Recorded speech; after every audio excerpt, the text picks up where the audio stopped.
it's amazing to see from a health perspective really what this stuff can do. Like there's a mother named Annalisa Clark who's a Canon mom, and her daughter was having like 30 seizures a day. And when she was able to provide her daughter with medical cannabis, last time I saw her, they had gone for 105 days without a seizure. So that is from a child who could not, perform any of her basic bodily functions to, a functioning, happy, laughing child. I mean, it's hard to look at those mothers and understand why they don't have access to this. So I just think if you would look into, I mean, you probably already have, but just ask you to keep an open mind about it, and if those issues do come up, to. Well, I'm a mom. I have 3 kids, and certainly, my heart goes out to parents who have children that are seeking any,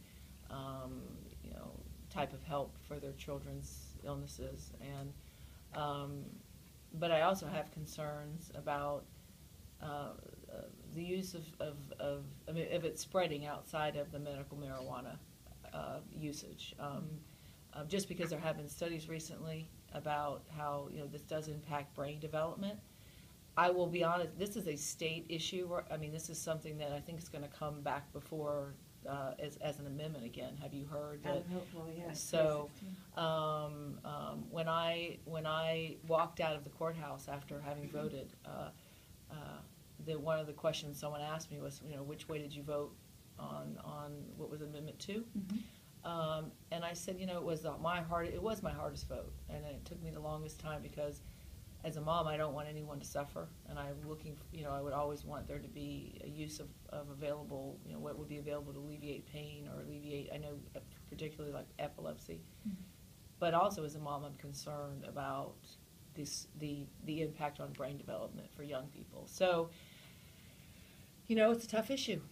It's a tough issue, and I think the state. There was a recent poll, I think Quinnipiac poll, that showed 84% of the state support this. That was the original. I don't know if that's what it is right now. That was definitely what it was going into Amendment 2.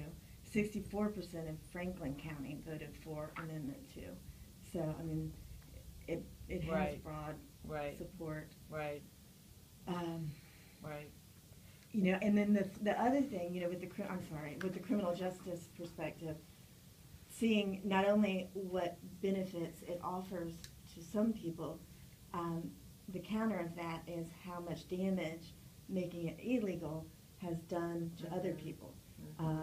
So, we kind of got a criminal justice system that has just blown up. More people in prison than China, all of that. And getting rid of marijuana crimes would be a great step in the right direction in minimizing that harm as well. I'm not sure, do you know, with the Florida legislature, is there a push to decriminalize? There are lots of different bills going through right now. There are both medical marijuana bills, adult recreational use getting proposed, but it doesn't look like any of those have traction. The thing with the most traction right now is apparently hemp. And industrial hemp could be a huge boon to North Florida as well. So because it revitalizes the soil, and so all of these pine tree farms could theoretically produce hemp and produce paper and products at a much greater rate than regular tree Are farms. y'all, have you been talking with the Florida legislature and your representatives there about this issue? We did. I went to the Florida Cannabis Action Network, had a cannabis congress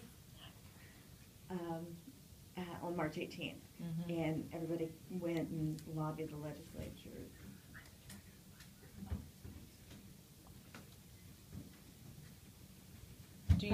Is it okay? I don't want to. Y'all know each other. Okay. I'm the director of the library. Hi, how are you? Nice to meet you. Nice to see Saturday, you. I had to go to a county commission meeting. Oh, that's okay. That's okay. Saw you this morning. Yes.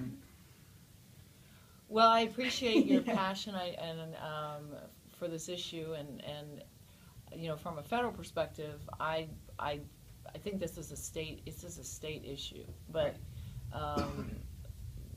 again, as a mom, it's one that I know that people are seeking for ways to help alleviate their children's pain, and I certainly can understand that. But I have concerns on both sides of it. So. I also, just on a personal note, wanted to say that in the ads that were playing on Hulu about you, they said, and she worked for Howard Dean. And I just love that, because Howard Dean was like my favorite politician ever. So I was like, twist my arm and maybe vote for her. Well, when I got involved with, it was when my father had been running for president, and I was really excited about what Governor Dean was doing with the social media. Mm-hmm. You know, he was really on the vanguard of that. Mm-hmm. And you know, that's continued. I mean, the social media is something that has really become so important in elected office today. So that was what really excited me about his campaign, was that he was really changing the way presidential campaigns were run. Yeah. And look what an impact he had, because it's you know, Facebook and Twitter and all the other things, Instagram and emails, and they were the ones that started it all. I watched every primary with him, and it was so frustrating, because every primary, he'd come up there and he'd have some great idea that none of the other guys had thought of. And then the next debate, Kerry would have stolen his idea and taken it as his own. It was so frustrating. But yeah, he's... Well, I know one thing for sure. My dad would have been a great president. Yeah. I think about how our country would have benefited by having, and of course I'm biased, totally biased. I hope you all understand, but. Well, thank you. Thank you. And welcome to North Florida. I'm glad. Now, are you from North Florida? I've been around for 20 years. How did you two meet? I did some work for her parents out in Indian Pass, and had supper over there one night, and was there. And how many kids do you have? 4-year-old and twin 2-year-olds. Wow. So y'all have your hands full. Wow. Mine are 24, 22, and 19. Oh, so wow. In a blink of an eye, they...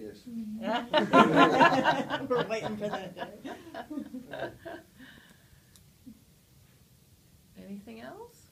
Well, thank you. Too much. No, I appreciate y'all coming. These mobile office hours are something that I wanted to make sure that we had in every county in my district, an opportunity for people to know when we would be here on a regular basis, so that people could come and talk to me about the issues that they're concerned about. And so thank you for being here today. And it really means a lot that you took the time to come. And I think, is this our first mobile office hour here in Wakulla?